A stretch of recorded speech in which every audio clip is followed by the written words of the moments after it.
Welcome to our third HTA in question event. Today we're talking about HTA evaluation processes and methods. If someone doesn't know me, I'm Lisa Sipenko. I head Consilium Scientific. And today we are joined by our permanent panel.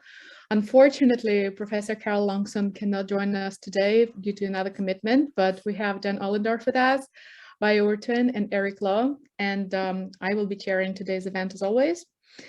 And we have two very special guests. So we have Niklas Hedberg from Sweden.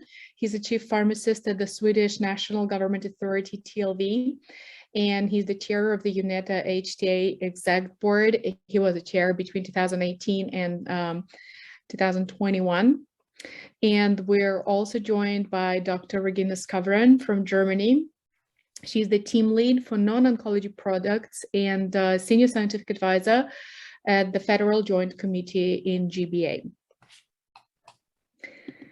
So, speaking of processes and methods, if you look at any literature on academic literature on HTA, vast majority of publications on HTA focus exactly on processes and methods.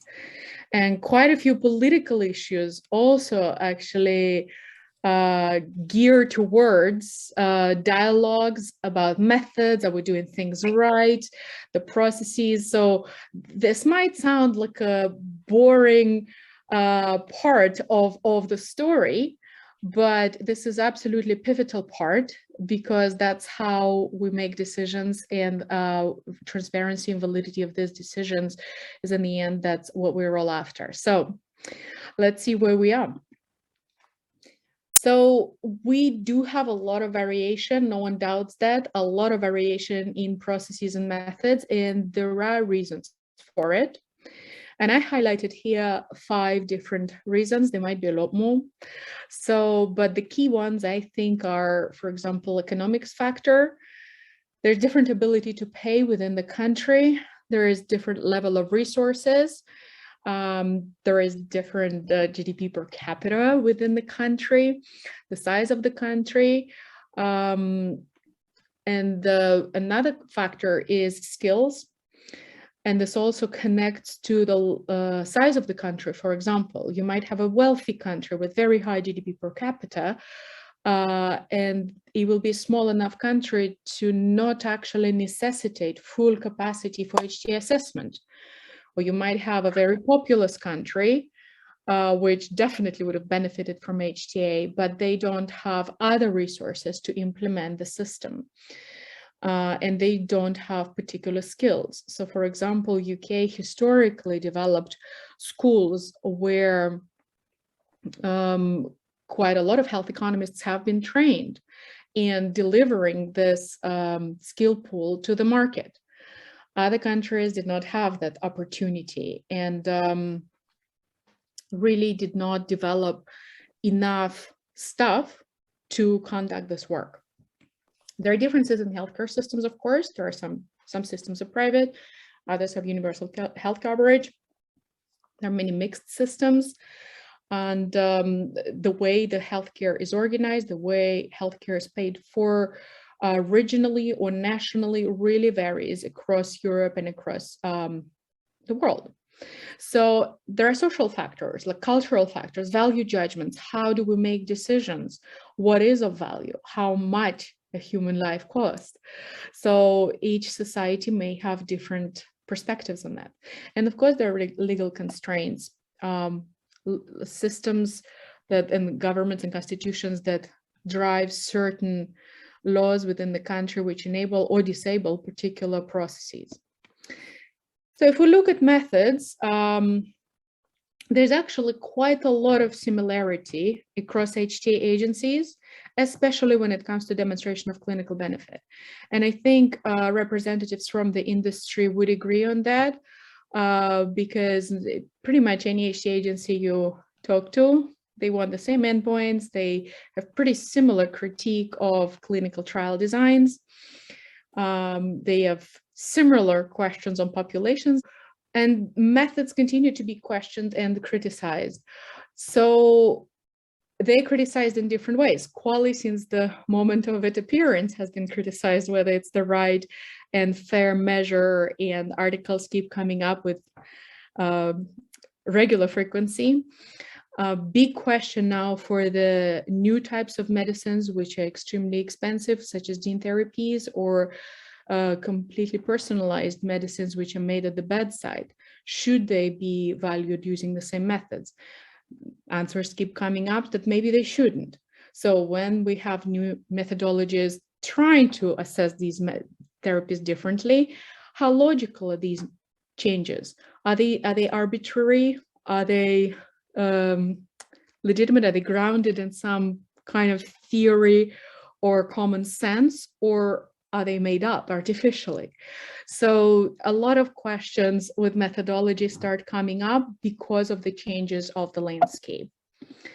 In terms of processes, I think it would be fair to say that all HTA agencies improved over the last 20 years. I think we started making decisions faster to the time of marketing authorization.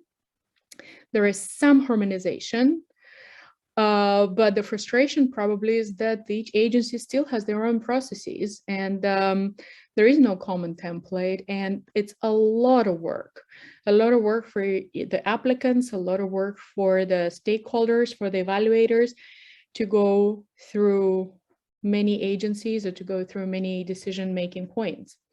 UNETA was a great start to try to enable this harmonization. The problem with UNETA, it was voluntary, and some successes were achieved. How sustainable they were, the question. And fortunately, a very important precedent taken place a few months ago, and we got a European regulation on health technology assessment, which should be implemented in 2025, but the work starts now.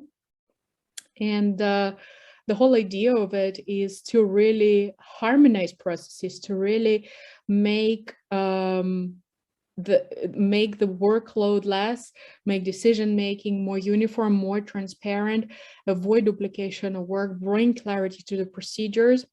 So fantastic move. It'll take time. Success of it is also, let's see, only time can tell us what will happen. And let's not forget, UK exited European Union. It might not even look into this direction and continue with its own processes. There's a lot of HTA activity in North America, in Canada, and the United States. HTA activities are growing in low middle income countries. There's Australia. There's a lot of other HTA methods and processes that will not fall under this regulation, still making the world of HTA quite complicated. So for our panel, I would like to start with 3 questions. I have a lot more for them. I hope you will pose questions for them. So if you have any questions during discussion, please do put them in the chat. We'll address as many as we can. But to kick off discussion, so I'd like to ask the panel how much the difference in methodological approaches and processes contributes to a divergence in HTA recommendations across countries. Are we being efficient? Are we being redundant? Are we bureaucratic by having different methodologies and processes in every country, or it's inevitable and life should be like that? Is the new regulation in Europe a solution? And what are the pros and cons?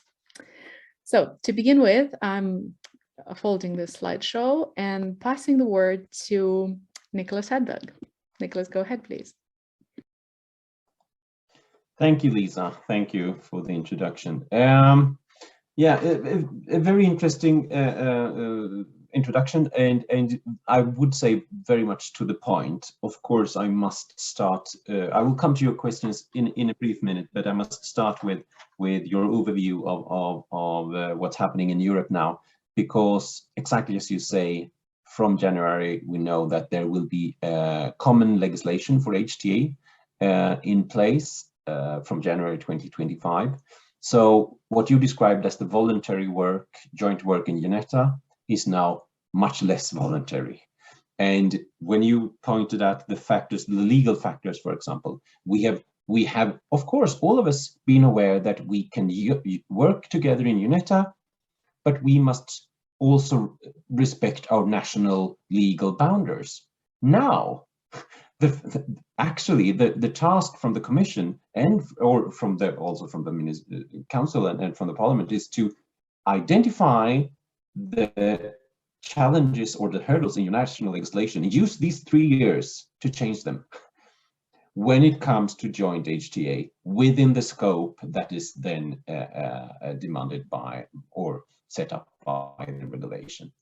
And I also must come to one of the differences. I'm approaching your questions now slowly, but of course we see that the economic part of HTA is very differently important in different memory. We will have to realize that the joint part is, for some of us, only the first half or even smaller than half, because that's before we start talking about costs and healthcare payment models and what we might on the national level put in HTA, like we do in Sweden, for example. I would also like to add to your list of factors, I think expectations that we build up from the economic status we have in the country, the healthcare system we're used to, the social factors that we have with us from birth or being brought up, will also give us different expectations on what is the healthcare system about, what is the deliveries we want. But once again then, to your questions, the difference in methods, we still see them. They have come because we started on 28 different places, or even more, because in many member states this has been a regional business. And now we are merging from, I would say then 27, where we might be today, into one, given the first half, given the relative effectiveness. So we will probably still see some divergences in the methods of the health economic part. And of course, the devil will be in the detail also in the first, the one where we are supposed to talk jointly and be aligned. There will be a number of issues that we will try to solve on beforehand, and that we might say, as insurance companies, I don't hope that's going to be very common, but insurance companies sometimes says to you, if you call them up and ask, what's going to happen if, how much are you going to pay me if this happens? Then the answer is, we don't know, because that's never happened before. So some of the questions, issues on the joint work, I think will have to be dealt with at the time when they arrive. And then, are we inefficient, redundant, and bureaucratic? No, we've never been more than we have needed.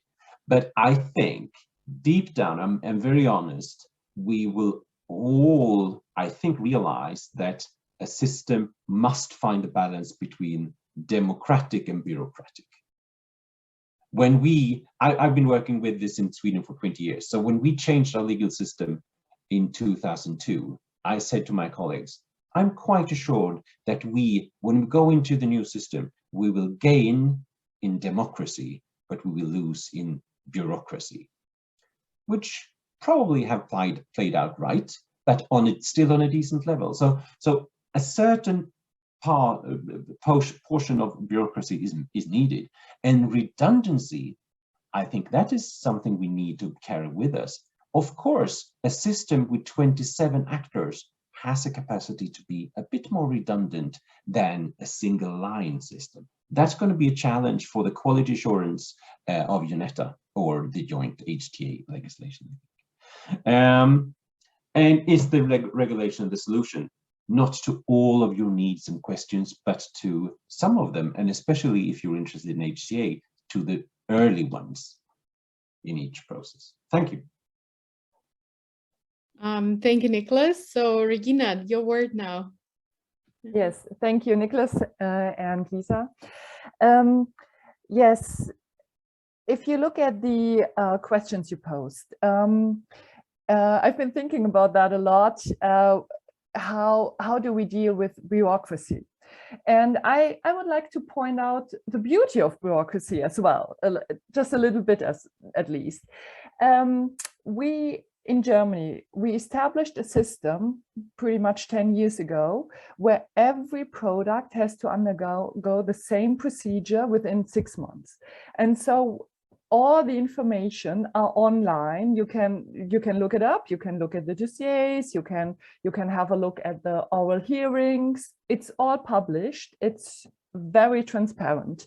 And I have to say that transparency secured by the bureaucracy is something we own the population. If you look at the expenditure on pharmaceuticals in Germany, we have 43 billion euros a year.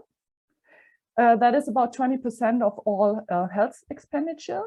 So 250 billion in Germany, which is almost 12% of the German GDP. That is a lot of money, and it's public money. And we have to be accountable for that money, how we spend it on products. And so the whole procedure is there to secure the same rules and for all the products, and also for the money we spend. I think you have to keep that in mind if you talk about HTA. It's not just la pour la. It's not, we don't work on procedures and methods just to talk about. It's money and it's health. And then again, I would like to go into detail on one part you, Lisa, mentioned, and also you, Nicholas, the economic evaluation. In Germany, for example, we do not do any kind of economic evaluation in our HTA. All we look at are clinical benefits. And so if you look at the system, of course, we have to get a harmonization within the European Union, and we are going there. We are already on the way. It's not, we have to go.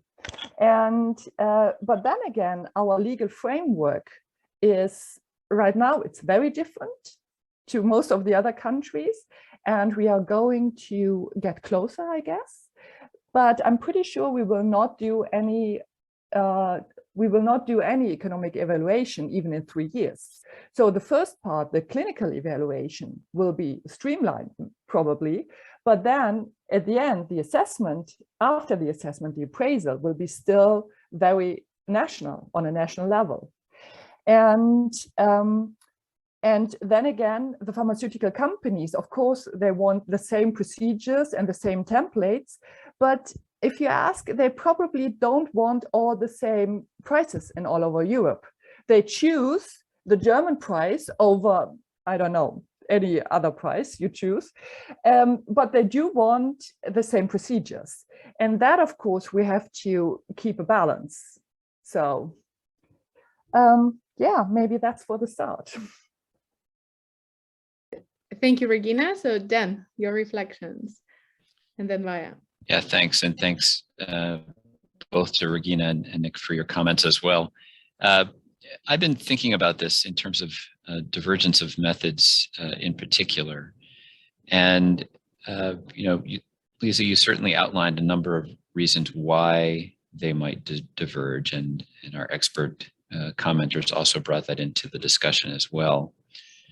But it feels to me that if all of these diverse HTA bodies were looking at a reasonably robust set of evidence, 2 or 3 randomized clinical trials with consistent results and some pretty good documentation on potential harms, you might not see so much divergence in methods. But this really relates to some of the discussions we've had in our earlier sessions.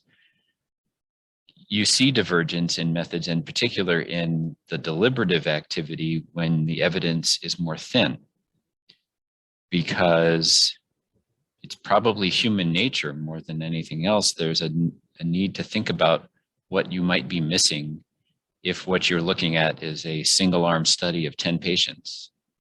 And so then you see these disparate approaches to thinking about aspects of treatment, like like novelty, for example.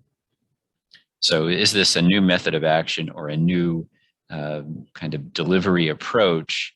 And in some jurisdictions, that may be perceived as a benefit.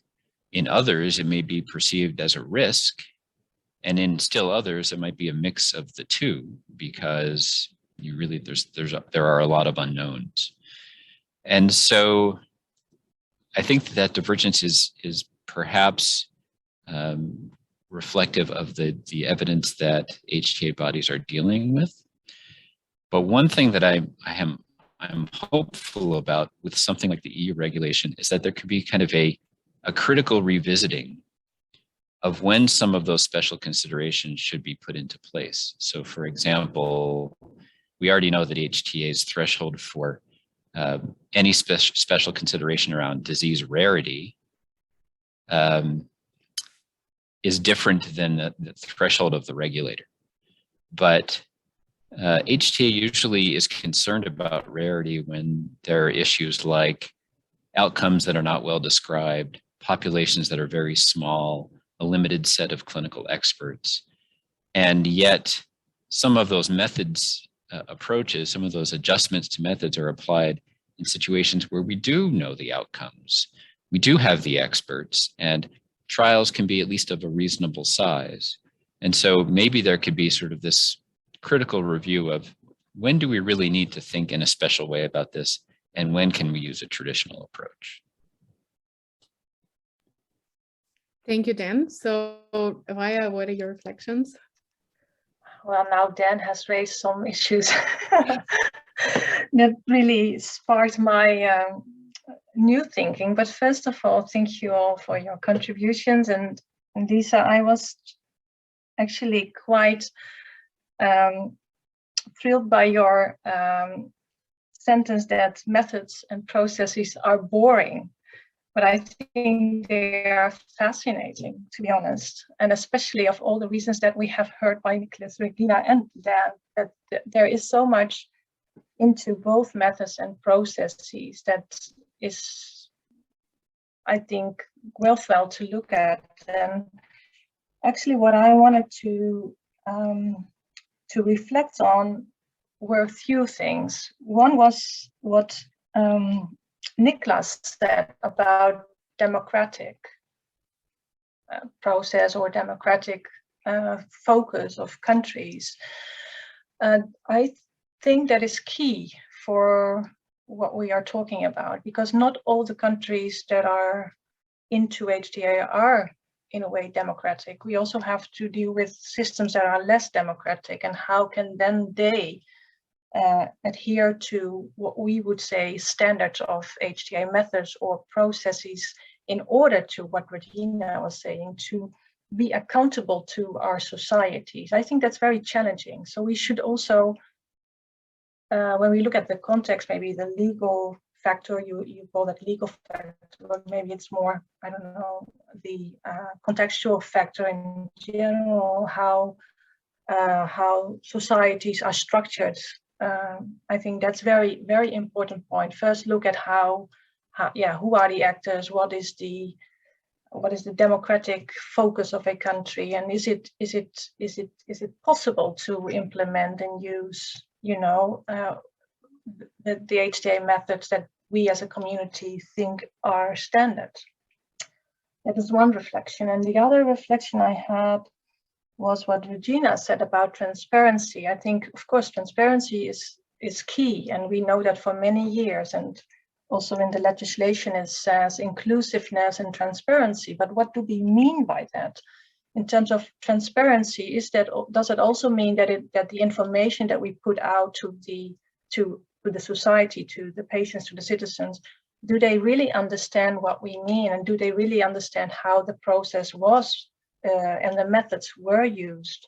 And how, for example, if we talk about clinical evidence, there are so many nuances in terms of uncertainty, how to interpret it, all these nuances, and how to make that clear in order to be accountable to the society.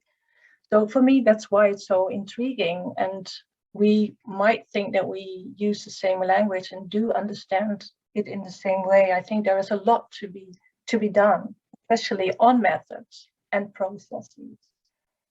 And then what Dan said about the evidence that in some cases clinical trials are used and then the evidence might be more secure or uncertain, and that might be the highest level of evidence. But I think we should not forget that there is now, I mean, that's built on the notion that we focus on the biomedical orientation of our health system. And that can be challenged, because why would randomized clinical trial evidence be more important than patient-based evidence, for example? So these are things that I think is also a paradigm shift that I think would be nice to discuss. Also what it means in terms of endpoints and outcomes and relevance of HTA for our society. And I think that this is really, for me, really key, because we tend to forget and we focus so much on trying to get an accurate answer to a very small thing, because we focus mainly in the regulation on relative effectiveness. Well, there are so many other important aspects of HTA that are meaningful and important to take into consideration when we make a decision. And I leave it here for now, because maybe Erik also wants to reflect as well. Thank you. Thank you, Vaya. You made me think of a question. I'll try to pose it soon. So Erik, your turn now, and then we have a question from Rita. And yeah, I mean, just very briefly, because everybody's already said some really good points that I don't think I can repeat or easily build on. I think that for me, the decoupling between the clinical assessment and the appraisal is important, because I think that doing a clinical assessment at an EU level is one thing, but the appraisal by each individual country is fraught with, I think, challenges. I think all EU governments more or less are elected based on a democratic process against a manifesto, and it's up to them how they spend their tax revenues, and so many different cultural, social, economic, political kinds of things press down on how an individual country, what it does with its sort of tax revenues. So I think the way in which, and even with a strong wind and a sort of move towards alignment, I still think the decisions at a local level will be very, very different for a very, very long time. And how that is harmonized, I think, is problematic. I think it's right to aim in that direction, but I think it will be difficult to get a certain level of harmonization in how the appraisal bit is done at a local level. I think, to Dan's point particularly, this is an area I'm really interested in, is that HTA methodology comes under pressure because of inappropriate data and data that is just not fit for purpose. So then methodology then has to deal with uncertainty and complexity, often unnecessarily so. And I think for HTA assessment and sort of health system appraisal to work in harmony, we require better data inputs. The better the inputs into the HTA system, the better downstream decision making and more consistent that decision making can be, by and large. Another point is to see this from the point of view of industry. In my sort of experience of what it's worth, is industry call for all kinds of things to, you know, Cancer Drugs Fund, Innovative Medicines Funds, this modifier, that modifier.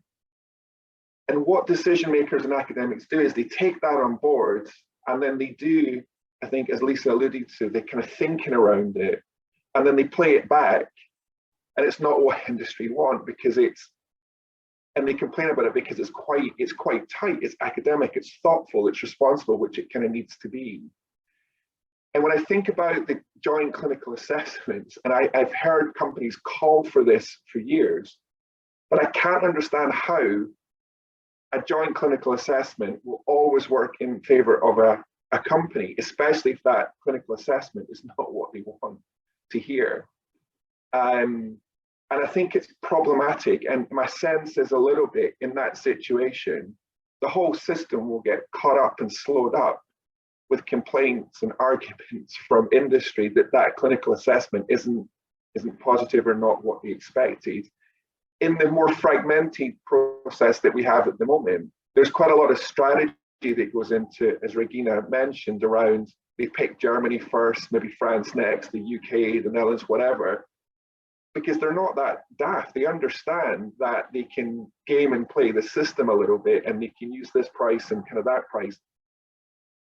A joint clinical assessment sort of wipes that out a little bit. It's which I think is a good thing. It's an even playing field. But where industry don't like the outcome of that, I think it will be problematic. So that's maybe just an additional thought to throw into the mix, but I'll stop there because I have a tendency to waffle a lot of nonsense. Thank you, Eric. Comments from Nicholas and Dan, and if in between you can address Rita's question in terms of who exactly will be defining the methodology through the regulation. I can try just start with answering that question. There are a number of things that are not clarified in the regulation text that cannot be dealt with on that high level. And that, I know there are a number of terms and probably a number of different documents that I don't know by heart, but one kind of document is the delegated acts, where the Commission codifies the details that shall be under the regulation, the broad regulation. So I guess the Commission has a lot of influence there.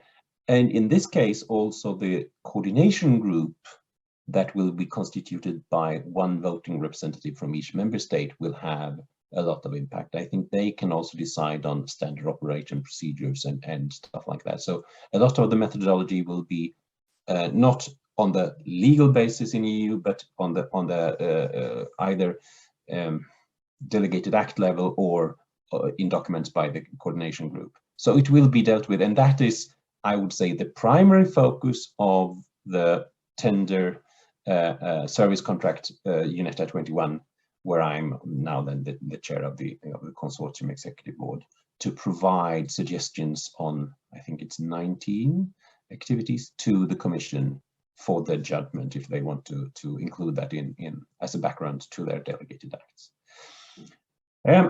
But listening to all these comments, I do realize also that, and I come to think of it when Dan talked about the different aspects of evidence quality, and I made a connection to the climate debate, actually, and realized that you can be either a pragmatic or an idealist.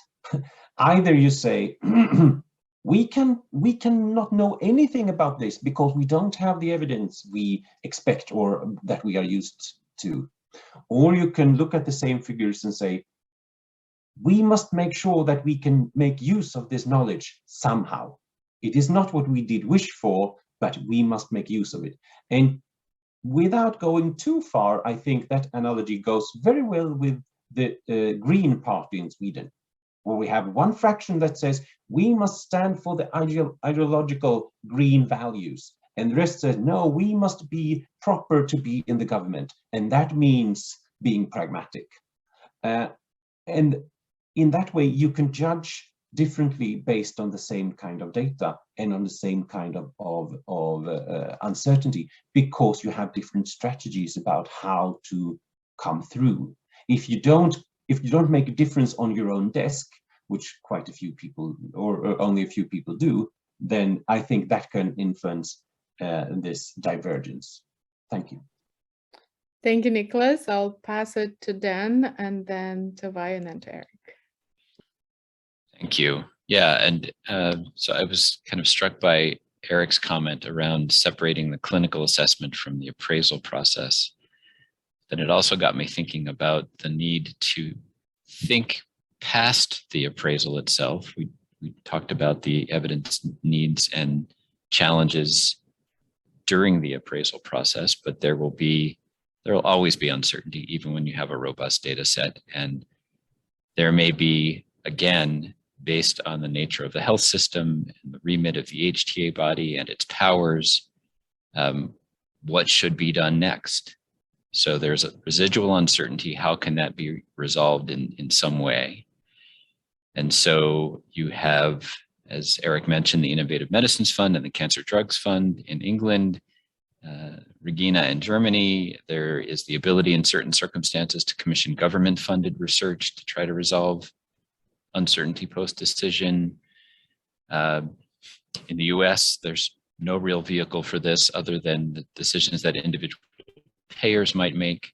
But it seems as though, again, I don't know if this will be part of the methods conversation as part of the EU regulation, but some sort of sense of, at least conceptually, if not quantitatively, at least conceptually, how to address the value of information question. What additional information will help us resolve this uncertainty? Is it worth it to try to collect this additional information? And what sort of vehicle might we consider to provide access to the technology while those questions are being answered? Thank you. Thank you. Vaya, your reflections? Yes, thanks, Lisa. Well, that reminds me of the discussion that we have had, Dan, within the Global Policy Forum on uncertainty. And this is an ongoing discussion that we now have within a working group between HTI and DIA on, indeed, how do we conceptualize uncertainty throughout the life cycle, but specifically in the HTA regulatory interface, but also for HTA decision making. And it's not so easy. And I'd like to reflect on what Nicholas says. You can be pragmatic, but if you have a different understanding of what we mean by the level of uncertainty and where this takes place and how to make a typology of this, then you can also have mismatch between the different stakeholders. So I'm coming back to inclusiveness. So if you do not have a common understanding of what kind of evidence or information we are looking for, what kind of additional evidence we are looking for to indeed resolve uncertainty, and even we do not understand what we mean by uncertainty, then I think that discussion is very, well, I would not say difficult, but at least can be confusing. And for example, I give you the example that we have in the working group between the regulators, focusing on the clinical benefit assessment, and HTA type people focusing on clinical or relative effectiveness or even effectiveness and appraisal. So there are completely different also standards in terms of what the level of evidence should be and how to dissolve it or resolve it later on in the life cycle. So I'm not quite sure, maybe Nicholas, you can reflect on it, maybe Regina as well, whether or not you can also address this or whether the new regulation could also address this gap between the regulatory interface and the HTA interface. And maybe that reflects back to what Eric said. If you do not have a common understanding from the beginning and do not include all the important aspects from the beginning, you might have problems later on when you are going to implement or use HTA for national decision making. So I'm not giving any answers, but I think methods and processes could help in this respect if we have more clarity on how to deal with this. Thank you, Vaya. And I think it's a very important point that no one argues here that yes, decisions should be different because of all the characteristics that I listed in my presentation, that Nicholas picked up, that you listed here. We have very different affordability thresholds, very different level of resources, skills, clinical practice, even that. So no one argues that. The question is how, if we simplify the system, and if we say everyone has absolutely identical processes and absolutely identical methods, we still allow a degree of different decision making because of affordability thresholds, for example. Now, because we have quite a bit of divergence in processes and some divergence in methods, this perhaps contributes a lot more to diversity of decision making, or maybe not. So that's not a trial we can actually put forward. So I'd like to offer one challenge. We can continue the discussion, I think, especially on the points that Bayer raised in terms of uncertainty and how to address that. But it looks like that when we start a new area, when something starts, it's complex by design, because we start in small groups. Each country started their own calendar, they started their own metric system, they started their own cultural preferences. Then globalization comes and people start to think, hold on, for me, in order to talk to those people across the sea, we need to find some common language, we need to find some understanding. And then step by step, we come to standardization. We still have strange system in the US for metrics and measurements, and everyone sort of puts up with that, but the rest of the world uses metric system quite happily. And in science we came to that standardization saying, yes, that's convenient, and that's the starting point. Same thing with calendars. Every culture had their own calendar, and at some point they agreed on something. So my question also is, are we at the beginning here where we have some hope that we'll have some common metrics and common calendars, so to speak, for processes, still knowing that the actual decision making at the appraisal stage will differ for other factors? Maybe we shouldn't have it, and if we should have it, where are we in a timeline? Is this decades from now? Is this happening already? What is your feel? And actually, who should be in charge? Because I think European regulation is potential step forward for Europe. Should there be a global step? Maybe there shouldn't be. But on the other hand, if you look at that, humans are pretty similar biologically. And are we overcomplicating things, saying that we really, really must consider these kind of reservations? So Eric, off to you. Sorry if I took you a bit of course, but I'll come back to your kind of question and I'll try and answer it briefly. But just picking up on a few kind of other points that have been kind of mentioned, is that the assessment and appraisal system collectively have got a very difficult balance to strike, because on one hand, we want to pull through innovation, and we want to be pragmatic and flexible in how we do that in the right circumstance. But we also want to create a demand side and push back a little bit and say, it's not the system's job to mark and reward poor homework unfairly and unnecessarily. And what concerns me a little bit, and I'm not sure that this is what Nicholas said, but what I picked up a little bit was, let's make something of it, or let's put in an IMF or a CDF, which in a way, you can look at the CDF and the IMF in two different ways. One, you could say, this is the mediocre stuff. This is the stuff that's not that good. They didn't do a good clinical development program. They dropped the ball. But let's find a way to get in the system, because we're concerned about the political pressure of saying no to potential innovation. You could argue the good stuff with a really good evidence, an appropriate level of uncertainty, with an appropriate, commercial deal, gets through nice. So there's two ways to look at the CDF and the IMF, but collectively, what the UK does is it disincentivizes improvements in evidence development, because there's always a slip road, there's always a way to get your drug to market through this lever, that modifier. So what incentive is there for industry to bring better inputs to the system that are much more helpful to patients? Because what the system does is it manages financial risk. The uncertainties are still there, a lot of the time, and that transfers over to patients. So I think there's a balance to be struck between this demand and supply conundrum, where there's an appropriate amount of flexibility and appropriate levels of pragmatism to pull through the stuff that deserves to come through. But actually we say to suppliers, look guys, you need to change the way you think about your evidence development.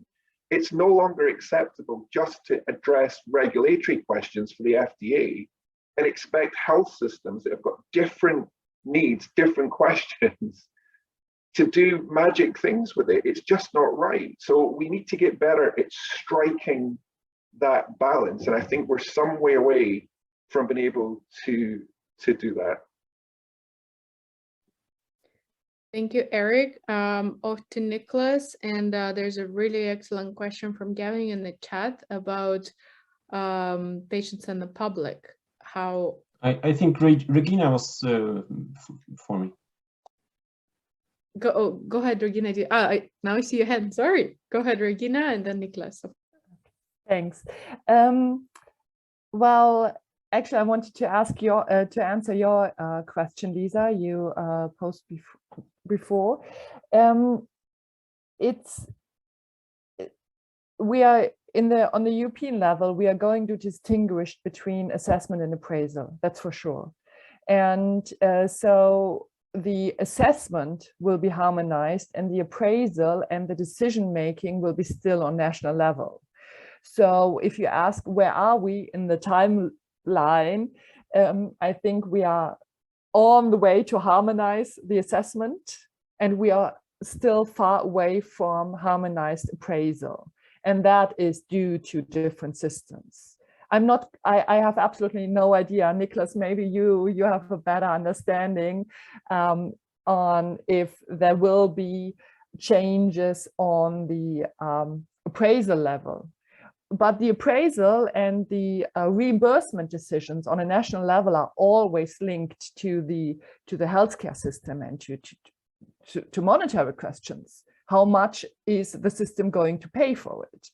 And so as long as we have different systems, I doubt that the appraisal can be harmonized. But that's just my personal view.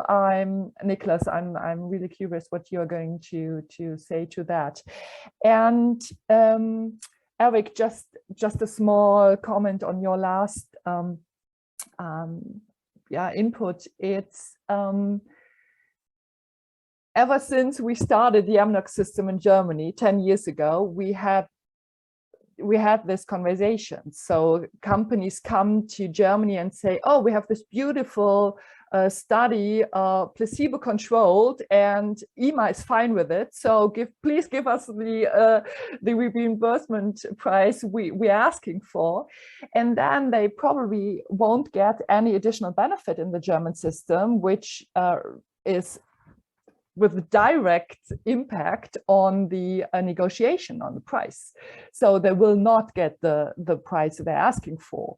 And so I think the last couple of years, we are moving toward a different understanding that EMA approval doesn't help you in Germany if you don't have a comparison that is appropriate in the German system. And so there is a monetary pressure to create better evidence, direct comparisons, longer studies. So a 10-week placebo-controlled trial won't get you anywhere in Germany. So you are still on the market, and you do get, you can be described, so the product, but you don't get the price you're asking for. So if you ask me, I think a financial incentive is probably the only thing that is going to work if you want to create better evidence. Thank you, Regina. So Nicholas and then Dan. Thanks. I can try to answer both Eric and Gavin at the same time. I really don't think that the discussion we've had so far makes a difference if you have the entry point of a patient or of a society. I mean, my take that you must realize there is a balance between bureaucracy and democracy that's as valid for an individual patient as for a society, I guess. And then of course HTA is also to protect the public. It's in its interest. So there might be differences, and I'm coming to Eric's point now. I did use a political party as my example, but do think it can be an unpolitical distinguished situation if you have two therapies that are excluding each other. So you can take any of them to the patient, but you cannot give both. So there's a one-shot treatment. Both have proven in the regulatory pathway that they are better than their own side effects, but there is, as Regina says, no comparator direct comparisons. And then I think from a purely scientific point of view, for that individual patient, you can end up, or for a guideline on a national level, by the way, you can end up in a situation where one scientist says there is no data that can show us the way to the best agent of these two. So basically, we cannot say anything. And what the clinician will do then, I don't know, flip a coin perhaps. And there might be people that say, from a pure scientific point of view, but the trend is, or we still see, we know it's not very good evidence, but we would favor number A or something like that, without taking any economical considerations. So I think we must be open to either your idealistic or pragmatic also in your scientific approach. So I will not back off there. And then Regina, to your question, uprisal, that is the step even mostly after health economics. So that is far beyond the remits of the joint regulation. And I don't think that the member states will ever give up the right to make their own decisions. Dan, I think you said something very important, very interesting, value information. I see that the research and work around value of information has a beautiful future. I would see the need of proper value information calculations for a number of reasons. Both, is it worth looking for or asking for better information on this drug, but also when we see older substances agencies that got labels, for example, in the orphan drug system, I want to know, and the prescriber says, it's so valuable to know that this, what we have used for a number of years, is actually providing evidence in a clinical trial. I want to have a figure of that value of that information, because the price tag elevates dramatically. So those were a few comments. Thanks. Thank you, Nicholas. Dan, reflections?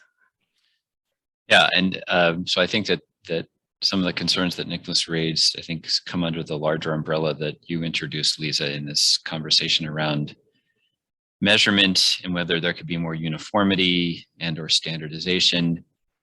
I do recognize that the US is an outlier in measurement in many ways, but I can't let the UK off the hook completely, where people are measured in stone, and I still don't know how big an imperial gallon is, but anyway.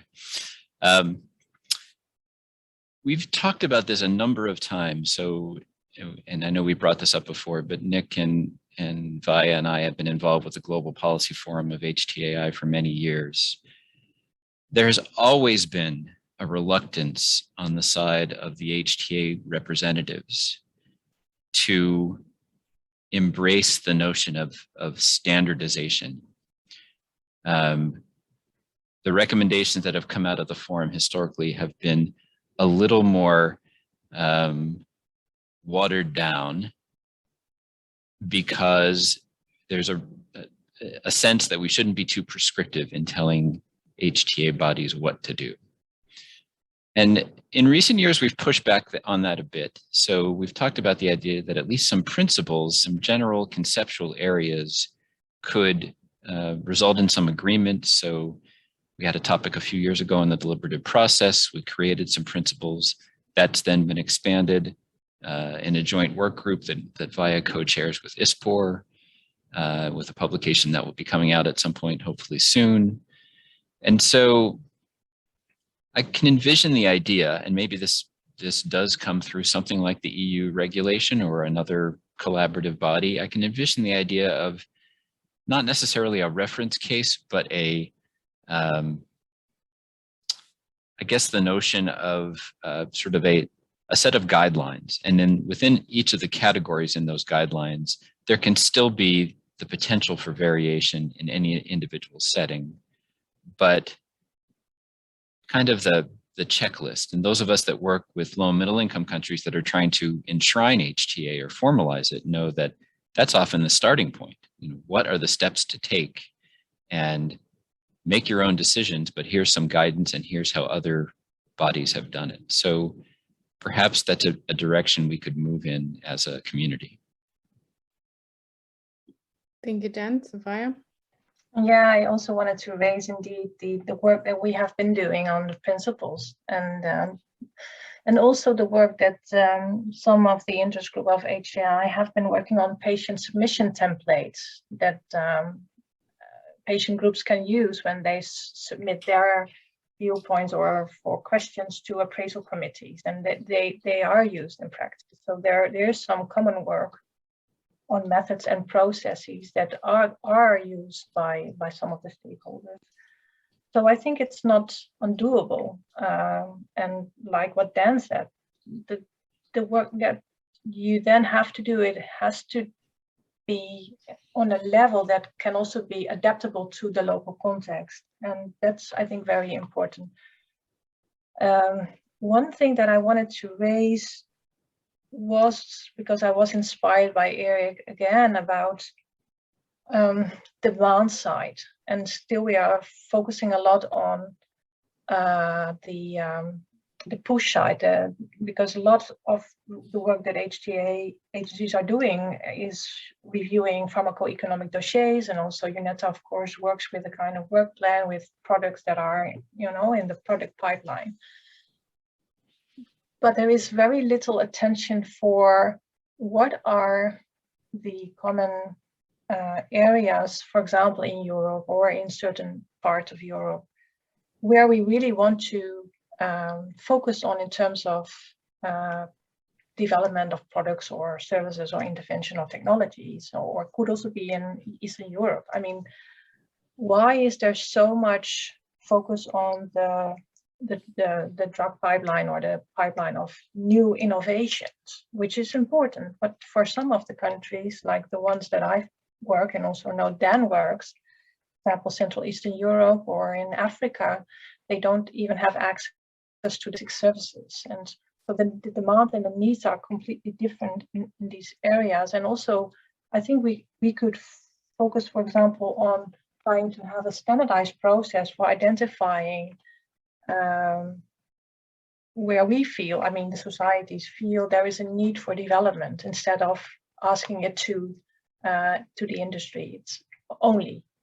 That is something I would like to add to this discussion.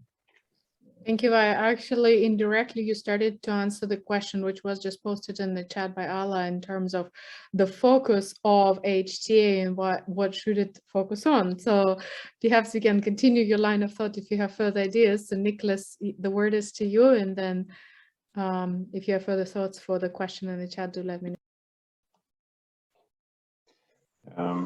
There is the EU regulation has two equally large halves. So one is for pharma and one is for medical devices.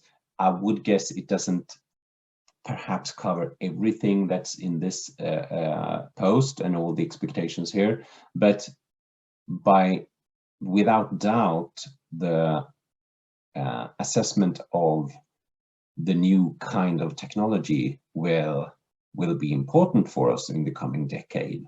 And we will have to getting used to, as someone said, we must move from the algebraic society to the algorithmic. I don't even know what that means, but we must stop judging from mean and mediums and judging from individuals. And that's still something I don't understand the meaning of, but at least I understand those words. And what does evidence mean then in that new world? So let's do that together then. But what I wanted to raise, because I did forget that in one of my last comments, we did talk about what will be in the regulation, and someone touched upon the issue that probably follow-up data will not be so pronounced in the regulation, though scientific advice or joint scientific consultation, as the term is now, especially parallel then with EMA, will be a major part of both the preparation, and Regina will be situated to talk more about that, I think, from the rich GBA experience of HTA advice.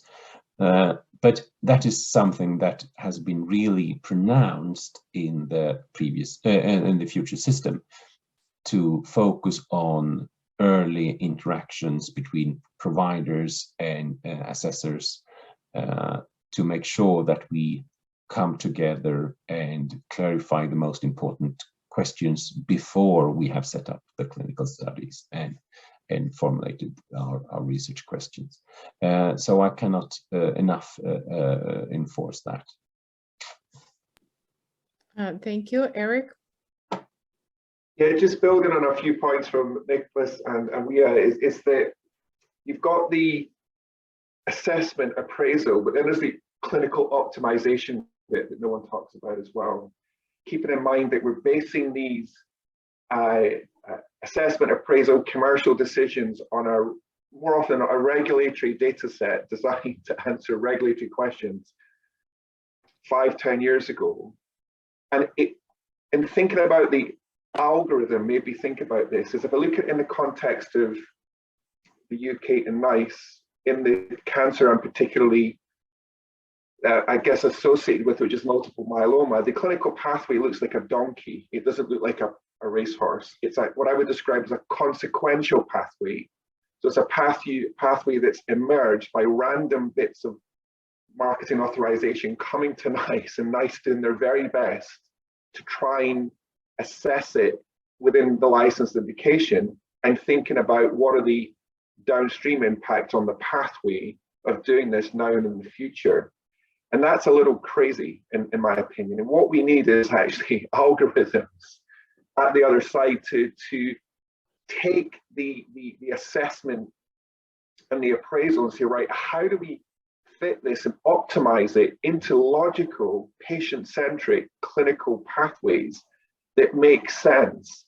And in doing that, what you're able to do is to identify gaps in that algorithm and even predict future gaps in that algorithm that then says that's your demand side. So at any given particular cancer or rare disease, by building these algorithms and looking at gaps, you can push that information back into the system and say, where's the evidence in the pipeline? And identify it, tag it, and pull it through the system to plug that evidence gap. So there's not enough thinking around what happens beyond the appraisal. How do we optimize these medicines to reflect real world populations that have been treated with different treatments than those in the clinical trial?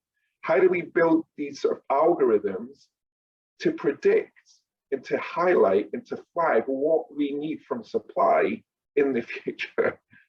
You know, so there's a whole other world beyond HTA that needs to be thought through as part of a systems approach or a life cycle approach. And I guess the other thing I meant to say earlier on is this need to move beyond the assessment of a technology to the assessment of the technology and its clinical development program to help us understand the extent to which a particular technology qualifies for the pragmatism and flexibility. Because if it's because the company did a very poor job at developing their drug and forgot to do X, Y, and Z, it's not the system's responsibility to fix that. So we need to move beyond just the technology and actually assess the entire clinical development program to see what could the company have done better or differently. It's not down to the taxpayer to solve, to what's the right word, to pay the price effectively for a poorly conducted clinical development program that's produced uncertainty in the evidence. Mm-hmm. Eric, very, very good points. And I'd like to challenge you as experts on two more questions. One, building up exactly on what you have said, well, partially on what you have said. Because as we've discussed here, we deal a lot now with suboptimal evidence on early decisions, trying to make decisions faster, trying to get drugs to patients sooner, having this massive gap in evidence after the drugs are in the market. And we have, the work is not harmonized across the bodies, but even within specific system enforcement of this data collection, enforcement of this knowledge of how the particular product will perform, is pretty poor. So we all know that it needs to be done. No one is in charge, and this could be a very interesting ground for harmonization and actually kind of cross-country regulation, cross-country reporting for as a part of post-HTA, which feeds into the regional decision. So maybe it's the way to introduce some joint work on methodology and processes. Just a question or challenge to you. And another question is, we can, for example, we pause this particular session is that we have a problem with methods and processes, depending on the stakeholder, right? If you look from inside the agency, if you ask NICE directly, I really doubt they will say they have a problem. They're fine with their methods and they're fine with their processes. They're doing method improvement guides. And as an agency inside, Regina will probably agree that Germany is doing just fine. So does Sweden. So the agency itself has no problem. So who is there that has a problem? Is it industry, which I suspect they must have a massive headache going to across different countries? Patients, I doubt, because once again, if it's a UK patient, they know how NICE works, and NICE has very specific set of. Would patients worry that Sweden, in the UK, that Sweden makes decisions differently? They might. Of course, if Sweden says yes to the drug, while UK says no, then the patient becomes extremely involved.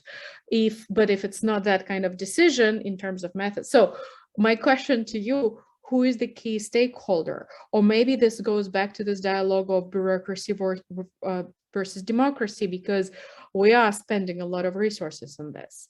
And maybe the stakeholders are developing countries who look and say, hold on, how much does UK spend on this? How much does Germany spend on this? We can't spend that.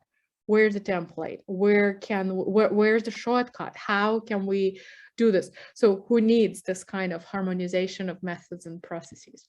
So Vaya and then Dan. Well, I don't have all the answers, but I forgot what I wanted to say actually. But it reminded me of what I wanted to reflect on what Eric just said. I agree, but I think the problems that he highlighted might be because of the system, because the system is we shape the system in a way that is fragmented, that everybody has his own kind of methods. I mean, like the regulators have their own method, standard of evidence that is needed. And of course we have the HTA agencies, and then now we think that we need to include stakeholders, so whose perspective. So I think we created something, and that's a fact. So we have to deal with how it is. And that, I think that also reflects to what you were saying, Lisa, is how can we maybe do it a bit better? And I think that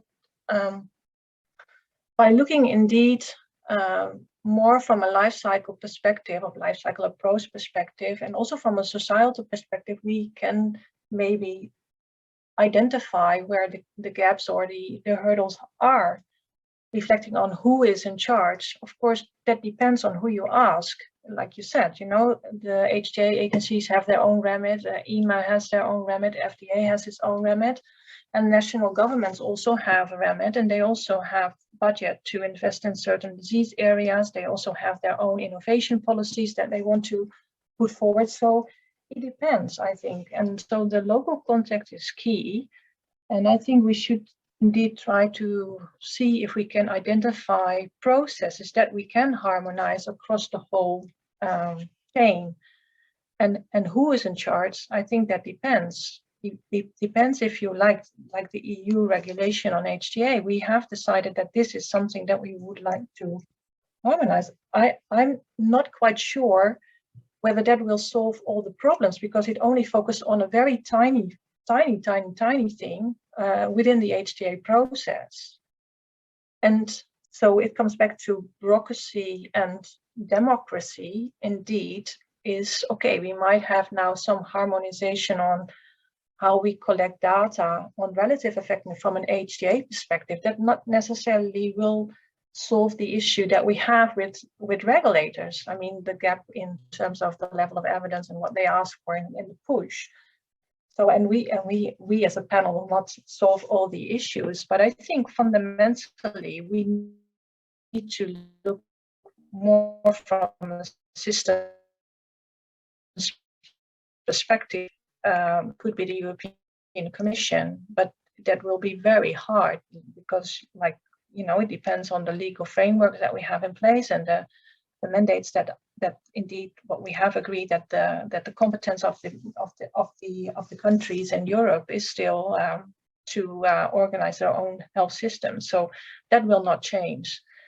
So I think we can only indeed maybe try to identify topics or parts of the process that we try to harmonize, but I'm not quite sure if that would help us. I don't know, actually, because my viewpoints still is, of course, to have it optimized, like what Eric says. We would like to have it optimized, but then you need to have everybody who is part of the chain, also with all these remits, to have the same viewpoints, the same focus, and that will be very hard, I think. But for me, the most important one is, why do we not start with what is here the problem? The problem in terms of what is the relevant policy question that we want to address? Because we are investing loads of money in certain disease areas, which is fine, but we never discuss why. Why do we invest in a cancer drug fund? Why? Why not in a diabetes fund? Why? These things for me are very important, and I'm very passionate about this, but I think this should be the focus of our society's perspective. Why do we invest in something and why not in something else? Thank you, Vaya. Very, very important question. I think we might need session number 6 to discuss that. So then, what's your response to Vaya, or just in general? Yeah, sorry, I agree with Vaya. How's that? I had another thought that's been kind of percolating in my mind, though, and it relates to something Eric said much earlier, which is, you know, so if there is greater consistency in appraisal and recommendation making, that's not necessarily something that industry would embrace, obviously, especially if it's a universal no. Patients, on the other hand, might be more willing to live with that, and I think that they'll feel challenged with what is more likely to be the case, which is that some jurisdictions say yes, some say no, some say maybe, and here's a special program. So if you are in the UK and you understand that NICE is the body that's making the decision, but the decision means you don't get access to something you feel that you desperately need, that's not going to necessarily sit well. And so I'm wondering, and again, I think we're talking well beyond what we think the remit of the EU regulation is, but it seems as though, in addition to taking the systems approach that Vaya is talking about, we need to take a globalized approach to understanding what the implications are for given patient populations. So, Eric, you've done so much work, so much important work in myeloma.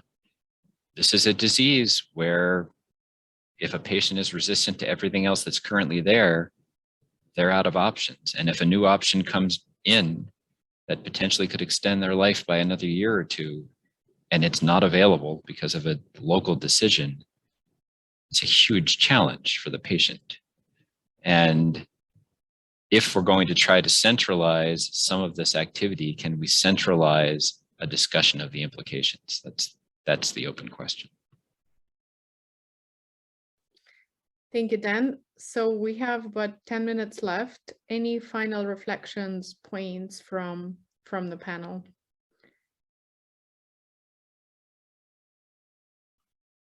Just one very brief one. When I try and simplify things as much as I possibly can across this sort of ecosystem and continuum, two things come to my mind. One is whoever makes the rules in which we all work with, and it's normally government, mostly are responsible for the rules that we all have to work within. So a lot of this starts and ends with government and governments around the rules they make in which all the different players and actors and stakeholders work within. Because most often, we're all very good at working within the rules and remits that we're given. The other thing I come back to, and I've mentioned this in previous the discussions, is incentives and rewards. If you want to herd cats, just move the food.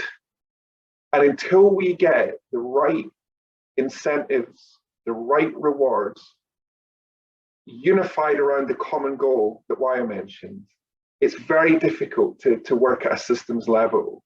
So we need an appropriate set of rules, and we need an appropriate set of incentives and rewards. Once they're in place, then we can start to think about making the seismic change that's needed to solve this. Otherwise, I think we're just going to tinker around the edges, and that may be enough. Marginal improvements in how we do this might be enough.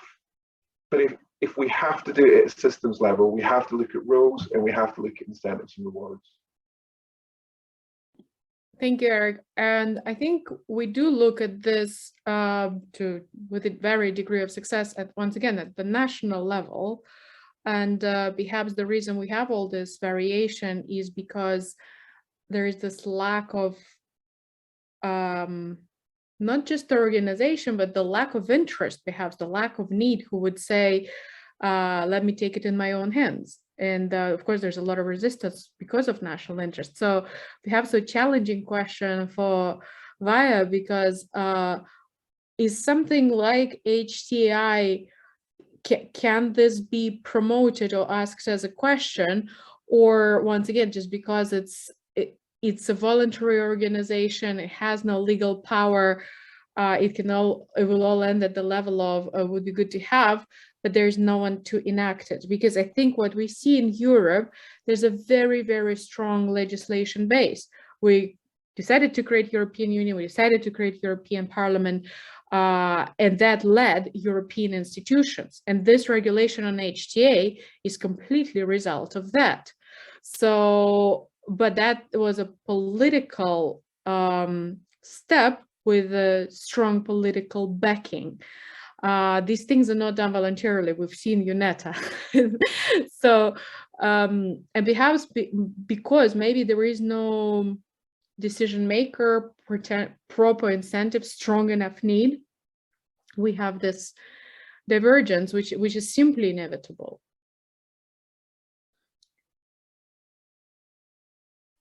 Yeah, I think so. I think it's a but I think, like I said, I think there are elements in our system that feeds how the system became.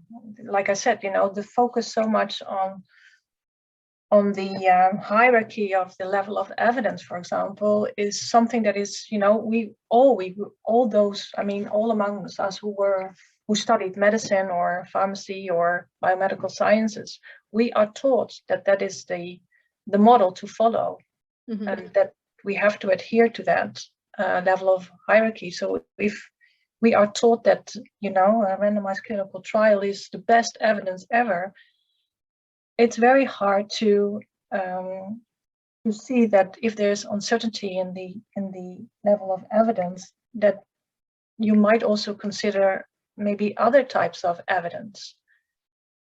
because that is always seen as less or more subjective or whatever. Well, I would contest that. I think now there is a paradigm shift coming, also because we are more inclusive and we work with patients and other stakeholders that that we could challenge that, but it will take time. It will take time, and like you said, and I know Niklas knows also very well that even if you want to have a law in place, it will take many, many, many years.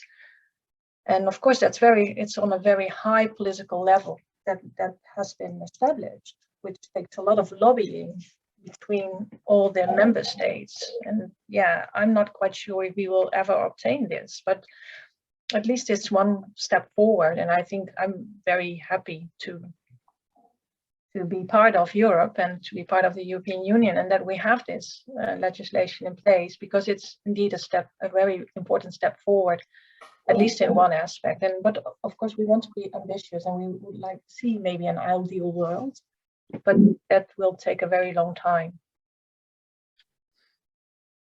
On that note, unless there are any final comments, this is really challenging. I think it was a very fruitful discussion to identify the points on which we can improve, to admit the points on which we probably might not. So we welcome everyone back on the 21st of April on our 4th session, where we'll talk about translation of HTA into practice. And all previous recordings of sessions on this one are on our YouTube channel. Take a look if you missed the previous discussions. I think we're building on nicely on different aspects of HTA. So I very much thank our panelists today, and thank you for questions from the audience.